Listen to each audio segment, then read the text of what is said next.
Hai,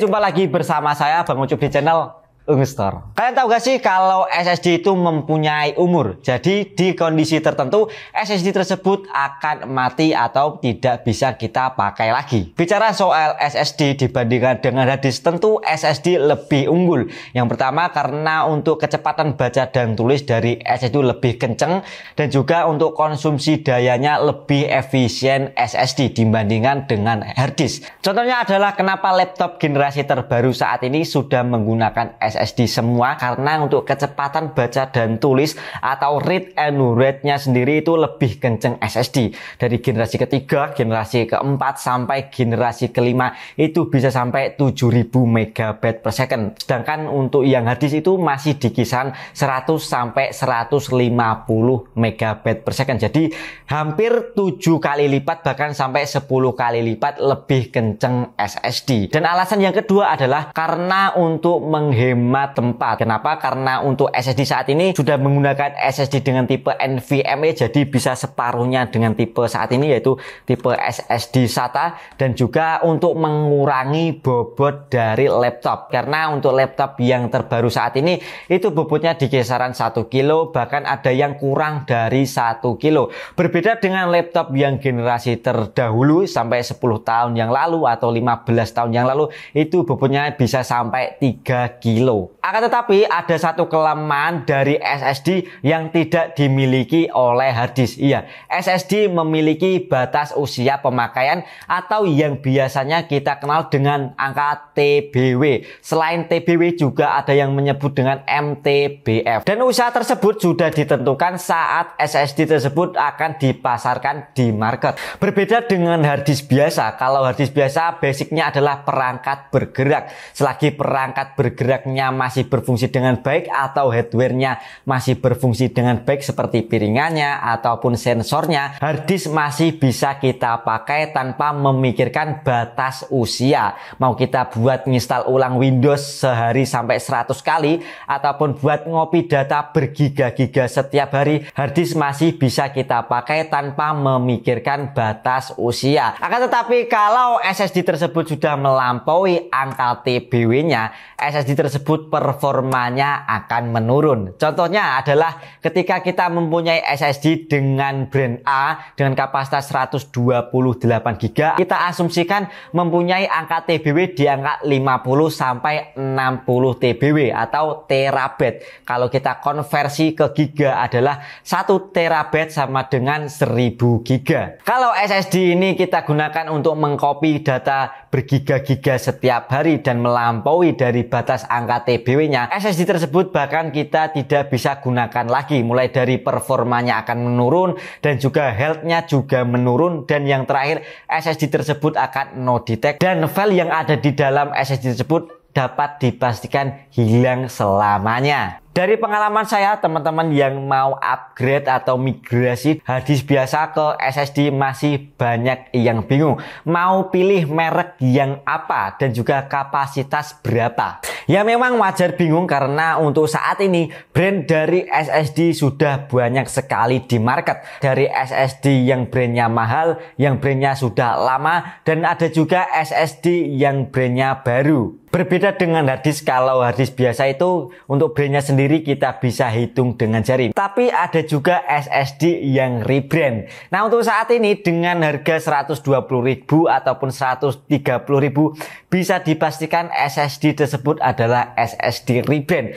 Apa sih maksud dari SSD rebrand? Untuk menjelaskan secara sederhana dari rebrand atau perangkat rebrand, contohnya adalah SSD ini rebrand. Saya bisa membuat merek dari SSD ini dengan cara saya bisa membeli PCB dari Cina, misalkan 1000 piece ataupun 2000 piece, saya jual di Indonesia dengan brand saya sendiri, misalkan Ucup. Jadi saya mempunyai SSD dengan brand Ucup dan saya jual di marketplace dengan harga yang jauh lebih murah di bawah rata-rata SSD pada umumnya. Nah, di video kali ini kita kedatangan sebuah SSD dari Kingdian dengan kapasitas 128GB. Nah, untuk tipenya sendiri ini adalah tipe S370. Nah, kita bisa lihat untuk bentuknya seperti ini, dan untuk SSD Kingdian ini juga pernah saya review di video sebelumnya. Dan untuk SSD Kingdian ini adalah bukan SSD rebrand, karena waktu kita cek di website resminya juga ada. Selain SSD, Kingdian juga memasarkan produk lainnya seperti RAM dan juga storage lainnya. Dan juga kita tidak jarang temui kalau SSD yang ada di market untuk saat ini tidak semuanya memiliki website resmi, dan seperti itu kita bisa katakan SSD tersebut adalah SSD rebrand. Kalau dilihat dari segi kemasannya, untuk SSD Kingdian dengan kapasitas 128GB ini biasa saja. Nah, untuk di bagian bawah ada keterangan kalau speed read and write-nya sendiri ini up to 560 MB untuk read-nya, dan write-nya sendiri ini sampai 520 MB per second. Jadi untuk SSD dengan interface SATA 3 memang wajar, tidak ada yang spesial, karena untuk SATA interface 3 memang kecepatannya sekitar 500 MB per second. Wujud dari SSD-nya juga biasa aja, karena dengan kapasitas 128GB dan harganya sendiri ini cukup murah di market. Untuk saat ini 170 sampai 180 ribuan. Material yang dipakai oleh SSD Kingdian ini adalah material yang terbuat dari plastik. Nah, untuk di kemasan dari SSD Kingdian ini tidak ada batas usia atau nilai dari TBW.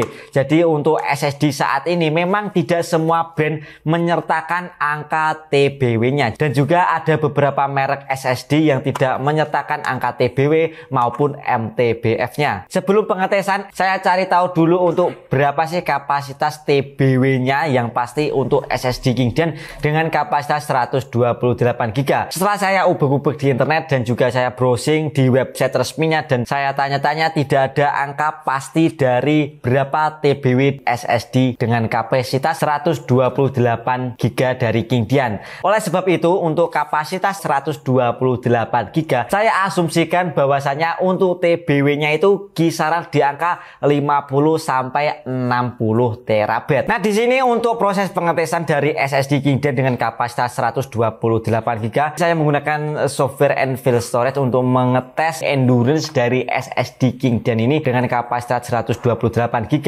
Dan untuk memonitornya saya menggunakan aplikasi seperti biasa. Yang biasa yang saya pakai adalah Disk Sentinel untuk mengecek kesehatannya, dan saya menggunakan aplikasi Crystal Disk Info untuk mengecek berapa angka TBW-nya. Selain untuk mengecek dari angka TBW-nya, saya juga menggunakan ke aplikasi Crystal Disk Mark untuk mengecek kecepatan baca dan tulisnya. Hari pertama untuk pengetesan dari SSD Kingdian dengan kapasitas 128GB, kita cek untuk kecepatan baca dan tulis untuk awal sebelum kita testing endurance selama berhari-hari. Nah, di hari pertama untuk kecepatan baca dan tulisnya ini mencapai 530 MB per second untuk read-nya, dan untuk write-nya sendiri ini mencapai 530 MB per second, dan ini memang wajar. Jadi selisih sedikit sama klaim dari SSD Kingdian ini, karena untuk klaim dari SSD Kingdian ini sampai 560 MB per second. Yang kedua, setelah pengetesan selama 24 jam, health-nya dari SSD Kingdian ini turun menjadi 98%.